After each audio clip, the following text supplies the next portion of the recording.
అందరికీ నమస్కారం. నేను మీ అరుణ్ కుమార్ గురుస్వామిని. అందరికి కూడా ముందుగా గురు పౌర్ణమి శుభాకాంక్షలు. మరియు గురుస్వాములకు, శివస్వాములకు, సమస్త హిందూ బంధువులందరికీ కూడా గురు పౌర్ణమి శుభాకాంక్షలు మరొకసారి తెలియజేస్తున్నాను. మరి ఈరోజు గురు పౌర్ణమి చాలా విశిష్టమైన దినము. మనకు సంవత్సరం లోపల ఎన్నో పౌర్ణములు వస్తాయి. కానీ గురు పౌర్ణమి అనేది ఒకసారి మాత్రమే వస్తుంది. అది ఆషాఢ మాసం లోపల వస్తుంది. గురు పౌర్ణమి ముఖ్యంగా వ్యాసుని యొక్క జన్మదినాన్ని మనం గురు పౌర్ణమిగా జరుపుకుంటాము. మన వ్యాసుడు మనకు ఎన్నో వేదాలను శాస్త్రాలను ఇచ్చాడు.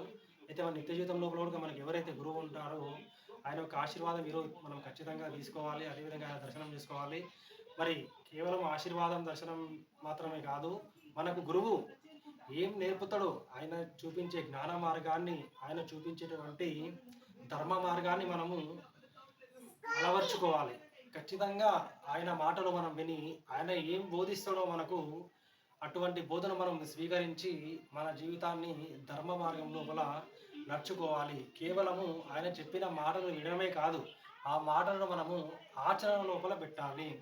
ఆ విధంగా ఆచరణలో పెట్టినప్పుడు మాత్రమే మన జీవితము మోక్ష మార్గానికి వైపు వెళ్తుంది. కాబట్టి ప్రతి ఒక్కరు కూడా గురువు యొక్క మాటలను విని మన జీవితాన్ని ఖచ్చితంగా ఆయన చెప్పినటువంటి జ్ఞాన మార్గం లోపల, ధర్మ మార్గం లోపల మన జీవితం అనేది మరి మోక్షం అనేది మన జీవితానికి లభిస్తుంది. కాబట్టి ప్రతి ఒక్కరు కూడా గురువు యొక్క మాట వినండి, ఆయన అడుగుజాడల లోపల నడవండి, మీ జీవితాన్ని సార్థకత చేసుకోండి.